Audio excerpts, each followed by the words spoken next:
할렐루야. 큰 은혜 주실 줄 믿습니다.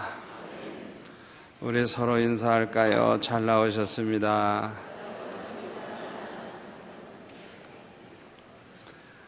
오늘은 우리 수영록교회가 창립된 지 28주년이 되는 날입니다. 두 가정과 또 오영섭 전도사님과 함께 개척을 시작을 한 지 벌써 28년이 되었습니다. 처음에는 예배당이 없기 때문에 태창 목재, 지금은 없지만은 그 당시 태창 목재 그 한쪽에서 그 예배를 드리기 시작을 해가지고 어느새 28년이 되었습니다. 신약성경 사도행전에 보면은 마가의 다락방에서 예루살렘 교회가 시작이 된 것을 알 수가 있습니다. 한 가정에서 적은 수의 무리가 모이기 시작을 했지만은 수천 수만 명으로 부흥이 되고 또 이것이 계속해서 전 세계를 향하여 복음이 전파된 것을 볼 수가 있습니다. 그런데 사도행전에 보면은 유대인들이 기독교를 아주 심하게 핍박을 했습니다. 그런데 이 유대인들의 핍박이 로마 황제의 핍박으로 이어졌어요. 그래서 여러분들 중에는 코바디스라고 하는 영화를 보신 분은 아시겠지만은 그 영화에 나오는 장면 그대로 예수 믿는 사람들을 붙잡아 가지고 화형을 시키고 또 굶주린 사자들이 있는 굴에 던져가지고 사자밥이 되게 하고 예수 믿는 사람들을 그렇게 아주 철저하게 핍박을 하고 기독교를 없애려고 했지만은 교인이 없어지고 교회가 없어지는 게 아니라 예수 믿는 사람이 더 많아지고 교회가 더 부흥이 되는 그런 역사가 일어났습니다. 그래서 로마의 그 콘스탄티누스 황제 때는 오히려 기독교를 공인해 주게 돼서 누구든지 마음대로 예수를 믿을 수 있게 되었습니다. 교회를 핍박하는 자가 예수 믿는 자로 바뀐 것입니다. 예수님이 말씀하시기를 내가 내 교회를 세우리니 음부의 권세가 이기지 못하리라 말씀하신 그대로 음부의 권세가 예수님이 세우신 교회를 이기지 못한 것입니다. 초대 예루살렘 교회는 아주 건강한 교회였습니다. 어떤 환난이 있어도 어떤 핍박이 있어도 흔들리지 아니하고 약해지지 아니하고 패하지 아니하고 승리하는 아주 건강한 교회였습니다. 스데반 집사가 순교를 했을 때 그때 큰 환난이 일어났어요. 무서운 핍박이 있었습니다. 그래서 사도들 외에 대부분의 성도들은 예루살렘을 떠나서 전 세계로 흩어졌는데요.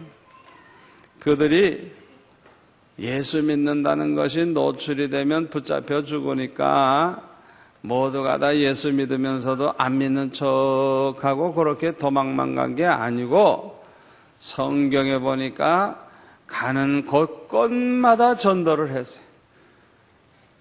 흩어지면서 가는 곳곳마다 어디를 가든지 전도를 해가지고 많은 사람이 예수 믿고 그들이 가는 곳곳마다 교회가 세워지고, 특별히 안디옥에서는 유대인들에게만 전도하는 게 아니라 이방인에게까지 전도했는데 상상외로 복음을 잘 받아들이는 거예요. 그래서 그 안디옥에는 아주 큰 교회가 생겼어요. 안디옥 교회는 최초로 선교사까지 파송하는 교회가 됐어요.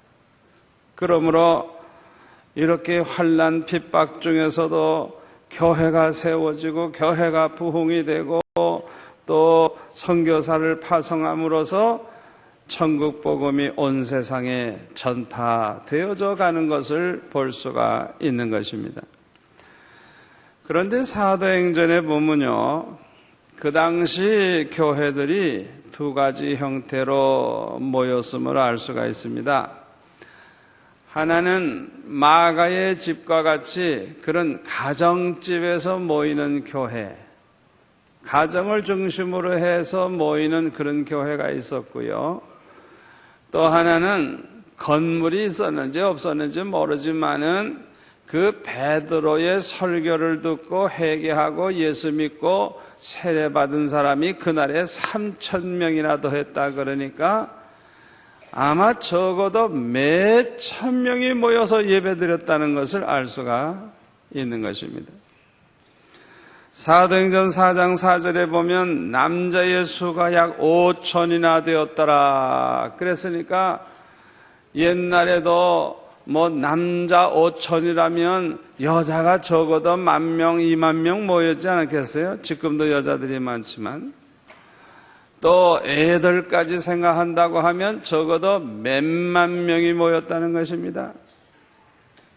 그리고 사도행전 6장 7절에 보면은 제자의 수가 더 심히 많아지고 이제는 숫자를 기록을 할 수가 없어요. 너무 많으니까 그저 제자의 수가 심히 더 많아졌다고 그렇게 기록하고 있어요. 이렇게 많은 사람들이 들판에 모일 수도 있고 바닷가에 모일 수도 있고 호숫가에 모일 수도 있고 하여튼 그렇게 대형 집회를 하는 그런 모임, 모여서 예배하는 그런 모임도 있지만은 그러나 대다수의 교회들은 가정에서 모였던 것입니다. 로마의 콘스탄티누스 황제가 313년에 기독교를 자유롭게 믿을 수 있도록 공인하기까지는 모든 교회들이 가정에서 모이는 교회였습니다. 예루살렘 교회는 마가의 집에서, 빌립보 교회는 루디아의 집에서, 오늘 본문에 보면 이 루디아가 사도 바울로부터 전도를 받고 예수 믿자마자 온 가족이 다 예수 믿고 세례를 받고 자기 집에 사도 바울을 모시고 예배드리기 시작함으로써 그 다음에는 이 가정에서 많은 형제들이 예수 믿게 돼가지고 빌립보 교회가 되는 걸 볼 수가 있습니다. 라우디아 교회는 눈바의 집에서, 골로새 교회는 빌레몬의 집에서 모여서 예배를 드렸습니다. 빌레몬서 1장 2절에 보면 내 집에 있는 교회에게 편지하노니, 사도 바울이 빌레몬에게 편지하면서 네 집에 있는 교회에게 편지하노니, 그러니까 이 빌레몬의 집이 교회란 말이에요. 거기에서 성도들이 모여서 교회가 되었음을 알 수가 있습니다. 이와 같이 초대교회는 대부분이 다 가정교회였던 것입니다. 지금도 중국은 기독교를 핍박하고 있습니다만은 모 대통령이 살아있을 때는 모든 교회를 다 폐쇄하고 선교사들을 다 추방을 시켰어요. 그래서 그 당시에 많은 사람들은 중국의 기독교가 이제 끝났다 그렇게 얘기를 했어요. 그런데 이 모 대통령이 죽고 나서 중국이 개방이 됐거든요. 이 중국이 개방이 돼가지고 이제는 예수 믿도록 허락을 해서 다시 이제 교회들이 모이기 시작을 했는데 놀라운 것은요, 모택동이 핍박하면서 교회를 폐쇄할 때는 뭐죠? 한 300만 정도 될까? 신자가 그랬는데 모택동이 죽은 다음에 개방을 하기 때문에 다시 교인들이 모이기 시작했을 때는 5천만 명 내지 8천만 명이 모이기 시작을 했어요. 모택동이 교회를 없애면 교회가 없어져야 되는데, 예수 믿는 사람을 핍박하면 교인이 없어져야 되는데 오히려 더 크게 부흥이 되었던 것입니다. 도대체 그 비결이 뭐냐 이게? 그 비결이 가정교회인 것입니다. 초석교회라고 그러고 지하교회라고 그렇게 말하죠.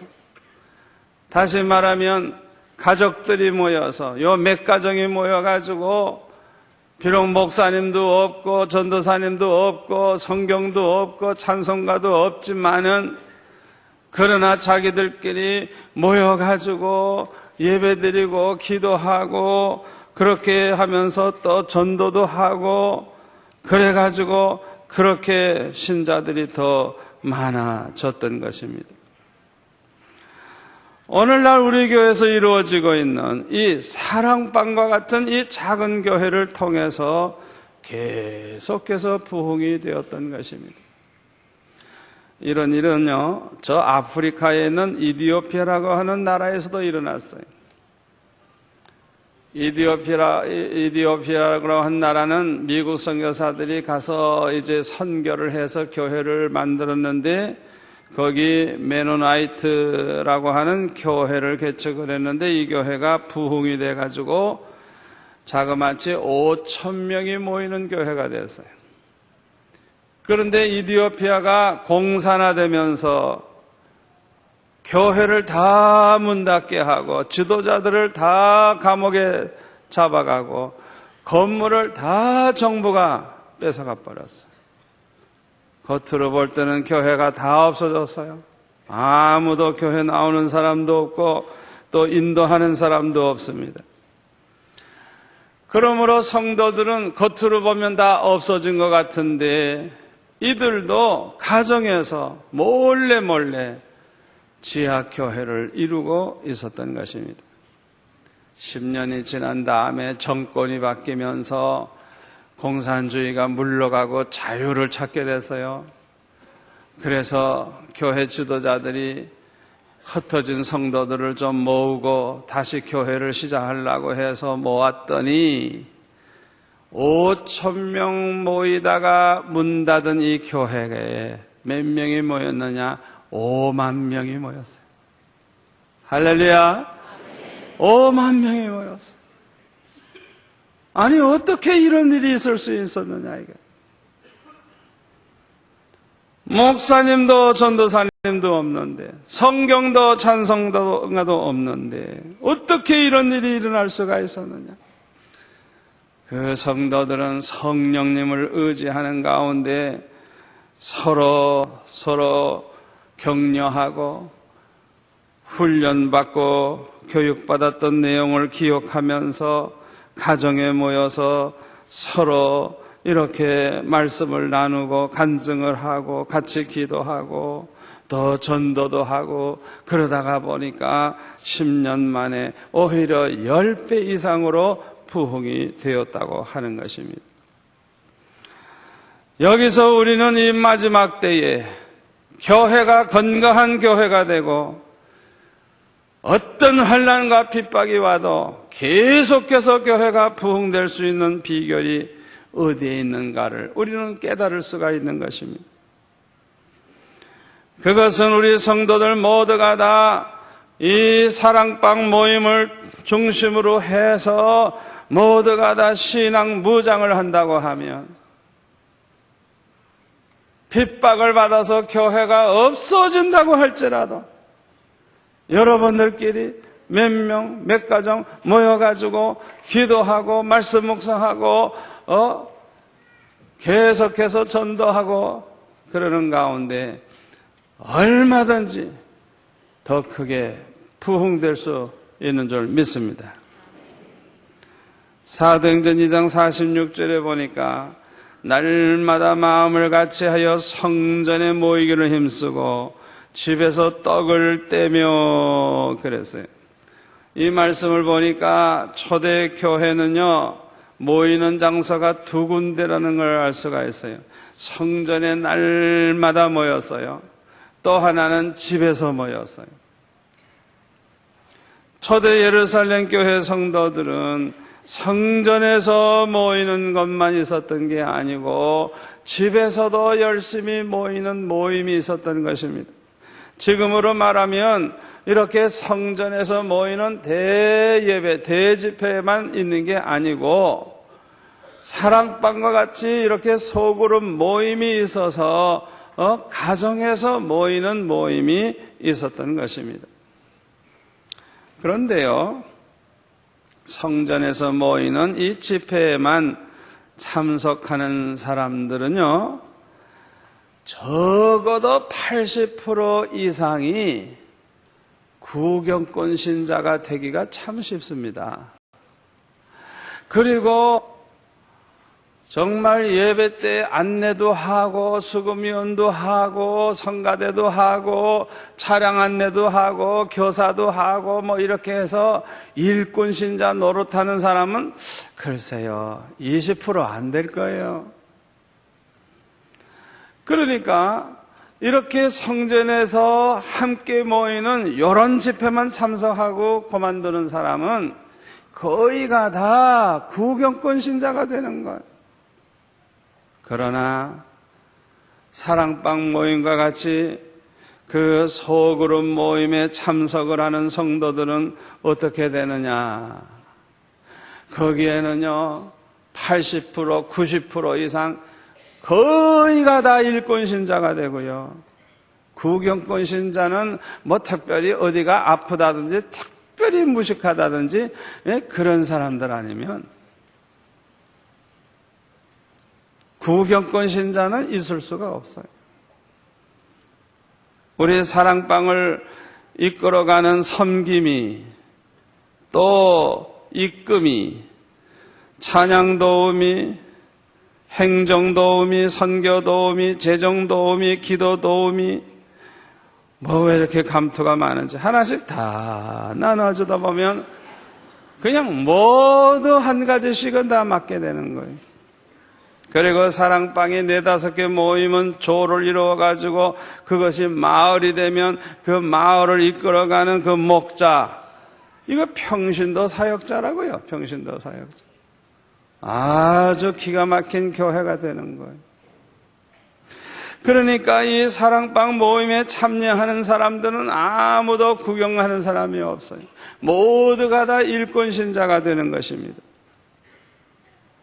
그러므로 여러분들이 이 공예배에만 나오지 않고 가정에서 모이는 이 사랑방 모임에도 참석을 하신다고 하면 우리 교회는 옛날 초대 예루살렘 교회처럼 더욱더 건강한 교회, 어떤 환난과 시험이 와도 이기는 교회, 계속해서 승리하고 부흥되는 교회가 될 줄로 믿습니다.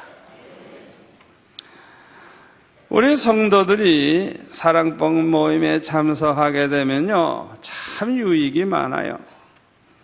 서로 돕고 살 수 있는 믿음의 식구들이 생기니까 자매분들이 자주자주 모여가지고 서로 교제하고 기도하고 서로 도우면서 살 때 아주 든든한 믿음의 식구들로 이루어진 그런 믿음의 가정을 소유하게 되는 것입니다. 갈라디아서 6장 10절에 보면 착한 일을 하되 믿음의 가정들에게 먼저 하라 그랬어요.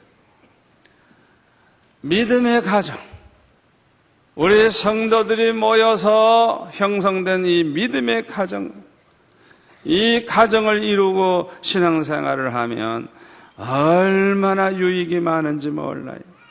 여러분 잘 들으세요. 우리 성도들은요, 혼자 될 때가 위기입니다. 혼자 될 때가 위기예요. 혼자가 되면요, 사탄의 밥이 되기가 참 쉽습니다. 하와가 언제 당했냐? 혼자 있을 때. 뱀의 꾀임에 넘어가가지고 선악과 따먹었죠.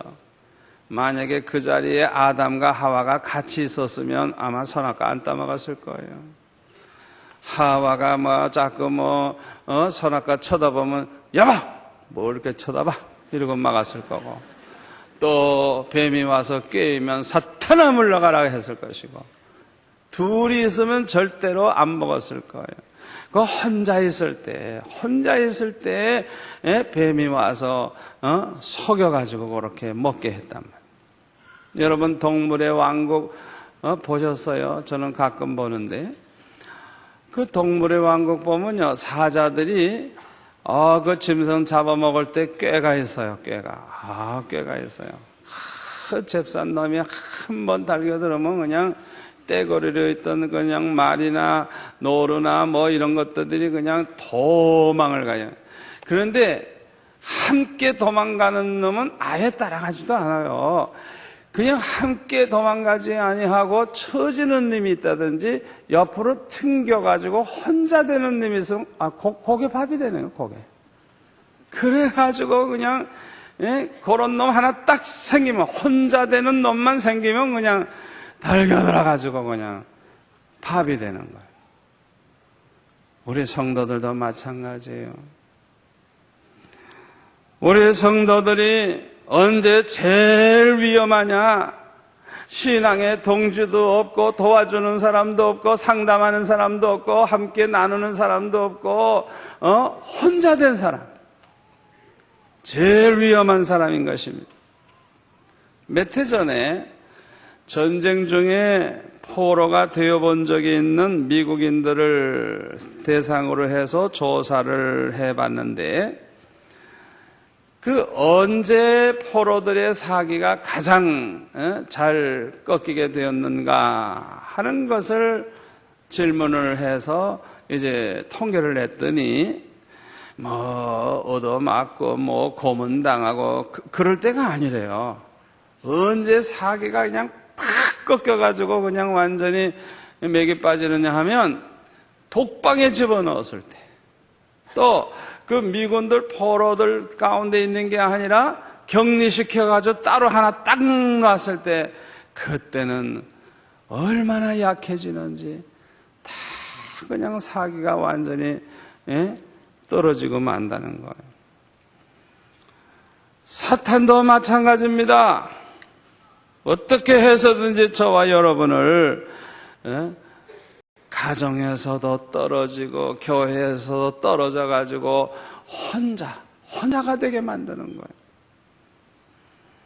여러분, 교역자들과 교제하지 않고 성도들과 교제하지 않고 아무도 신앙의 동지가 없이 혼자 됐을 때 가장 위험하고 가장 신앙이 약해지고 가장 타락되기 쉽다는 걸 기억하시기를 바랍니다. 그러므로 신앙생활은 절대로 혼자 하려고 하지 마세요. 다니엘에게 사드락과 메삭과 아벳느고와 같은 신앙의 동지가 있었던 것처럼 신앙의 동지를 가지시기를 바랍니다. 전도서 4장 9절에 보니까 두 사람이 한 사람보다 나으면 저희가 수고함으로 좋은 상을 얻을 것임이라. 혹시 저희가 넘어지면 하나가 그 동물을 붙들어 일으키려니와 홀로 있어 넘어지고 붙들어 일으킬 자가 없는 자에게는 화가 있으리라. 두 사람이 함께 누우면 따뜻하거니와 한 사람이면 어찌 따뜻하랴. 한 사람이면 패하겠거니와 두 사람이면 능히 당하나니 삼겹줄은 쉽게 끊어지지 아니하느니라. 아멘. 우리가 신앙생활을 2명, 3명, 4명, 5명 항상 이렇게 신앙의 친구들이 있어가지고 같이 기도하고 서로 도와주고 격려하고 이렇게 붙잡아주면 사탄이 아무리 공격해도 이 사람들을 넘어뜨리기 힘들다는 거예요. 전쟁 때 힘이 약해도 전체가 똘똘 뭉쳐가지고 죽으면 죽으리라 하고 달겨들면 이깁니다. 그러나 아무리 숫자가 많고 아무리 강해도 다 제각기 그냥 자기만 살겠다고 도망가고 난리를 치면 그건 완전히 밥입니다. 밥. 다 죽습니다. 다 죽어. 영적 전쟁도 그와 똑같습니다. 여러분, 그저 남은 상관없고 자기만 생각하고 개인주의로 나가서 신앙생활도 그저 자기만 생각하고 그저 혼자서 교회 싹 나왔다가 그저 혼자 싹 가버리고 이렇게 그거 야가 빠진 거 아니에요. 마귀의 밥이 되기 쉬워요. 그러므로 일주일에 한두 번씩 몇 가정이 모여가지고 예배드리고 찬양하고 한 주간 동안에 있었던 일을 서로 나누고 간증하고 또 함께 기도하게 되면 모두가 다 한 가족이 됩니다. 모두가 다 영적 형님이 되고 누님이 되고 부모가 되고 그래가지고요 친부모보다도 더 끈끈한 사이가 돼가지고 서로 사랑하고 서로 돕는 가운데 신앙생활을 하게 되면 신앙생활은 아주 건강하게 자라나게 될 줄 믿습니다. 서울에 있는 어떤 교회에서는요, 우리 교회의 사랑방과 같은 모임을 가지고 있는데요, 그 모임에 결혼하자마자 참석을 해가지고 지금 10년째 된 사람이 간증을 했어요. 그의 간증 가운데 이런 말을 했어요. 이 모임은 우리의 삶 가운데 없어서는 안 될 소중한 공동체라고 하면서 그 이유는 이 모임을 가질 때마다 말씀과 일주일의 삶을 나누면서 삶의 주파수를 하나님께 맞추기 때문이다. 그렇게 얘기했어요. 어떻게 이런 일이 일어나게 됩니까? 소그룹 모임을 통해서 하나님을 점점 깊이 알게 되고 한 주간 동안 세상을 살아갈 힘을 얻게 되기 때문에 이렇게 아주 정말 건강한 신앙생활을 하게 된다고 하는 것입니다. 우리가 건강한 신앙생활을 하면 다음에 5가지를 잘해야 돼요. 여러분 다 기억하세요. 이제 첫째는 예배를 잘 드려야 되고요. 두 번째로는 봉사생활을 잘해야 돼요. 세 번째로는 성도의 교제를 잘해야 돼요. 네 번째로는 교육과 훈련을 잘 받아야 돼요. 다섯 번째로는 전도를 열심히 해야 돼요. 이 5가지를 골고루 잘 하면 이 사람은 아주 건강한 신앙생활을 할 수가 있습니다. 여러분 한 주간 동안 세상에서 사는 동안에 얼마나 죄도 범하고 얼마나 시험도 많고 얼마나 근심도 많습니까? 얼마나 복잡합니까? 믿음도 많이 잃어버리죠.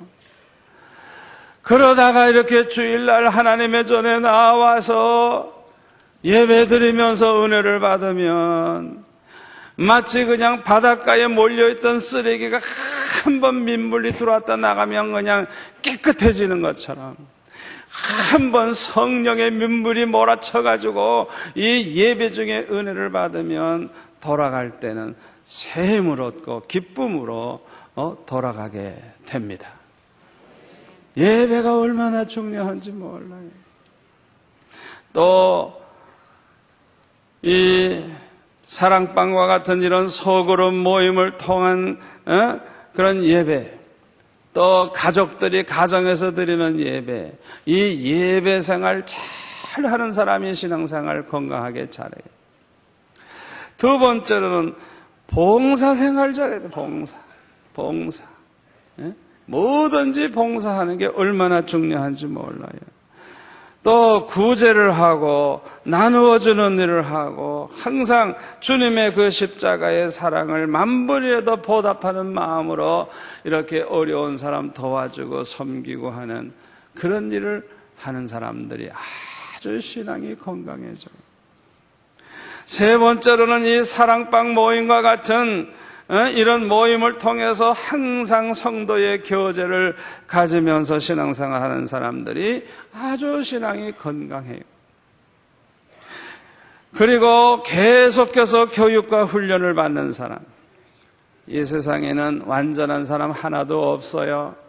그래서 우리는 계속 교육을 받고 훈련을 받아야 우리 주님의 그 신앙과 인격을 닮아가게 되는 것입니다.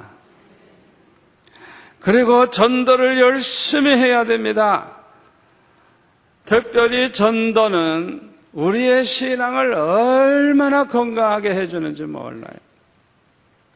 전도 가운데 제일 쉬운 전도가 뭔지 압니까? 사랑방을 통해서 전도하는 거예요.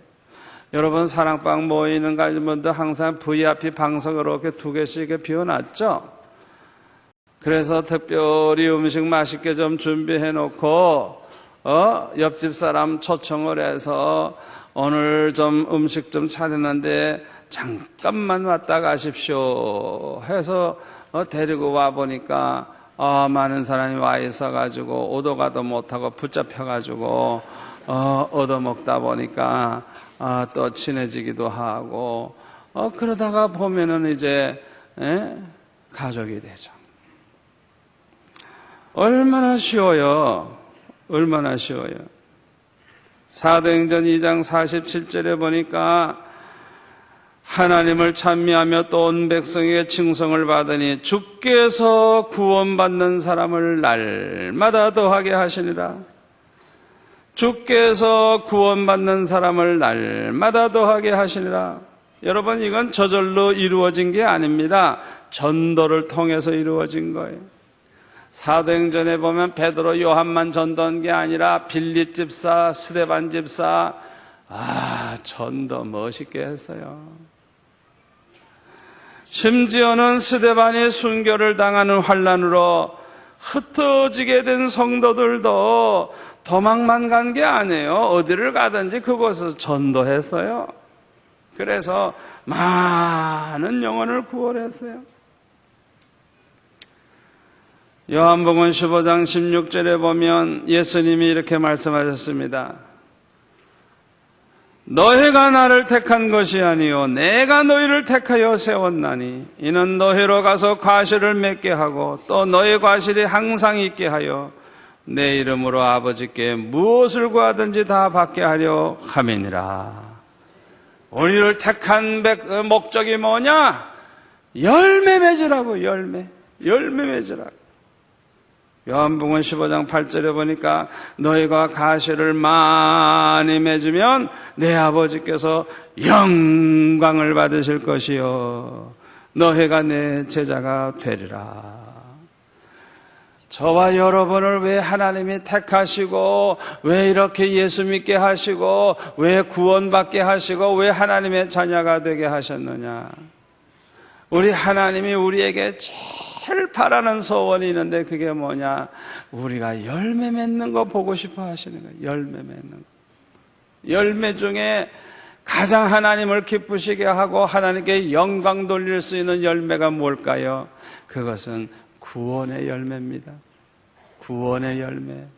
나 때문에 예수 믿는 사람이 하나, 둘, 셋, 넷 자꾸 생겨나고 나 때문에 구원받는 가정이 생겨나고 나 때문에 시작은 2-3명이 했는데 나중엔 그냥 막 20명, 30명, 100명, 200명, 1000명, 10,000명 이렇게 돼가지고 열매를 많이 맺을 때 우리 하나님 얼마나 기뻐하시겠습니까? 그러므로 저와 여러분은 주님과 복음을 위해서 살아야 합니다. 그래서 땅끝까지 복음을 전하고 모든 사람들을 예수 믿어 구원 얻게 해야 합니다. 이렇게 하기 위해서 물질도 아낌없이 바치고 시간을 아낌없이 바치고 심지어는 목숨까지라도 바치려고 한다면 이런 사람에게는 가장 큰 축복과 상급이 있다는 걸 믿으시기를 바랍니다. 왜냐하면 가장 하나님을 기쁘시게 해드리는 일이기 때문에 그렇습니다. 마가복음 10장 29절에 보면 뭐라 그랬어요? 주님과 복음을 위해서 집을 바치고 땅을 바치고 부모 형제를 바치고 자식을 바치고 생명을 바친 사람들 금세에 100배의 복을 받는다 그랬어요. 그리고 내세에 영생을 얻지 못할 자가 없으리라.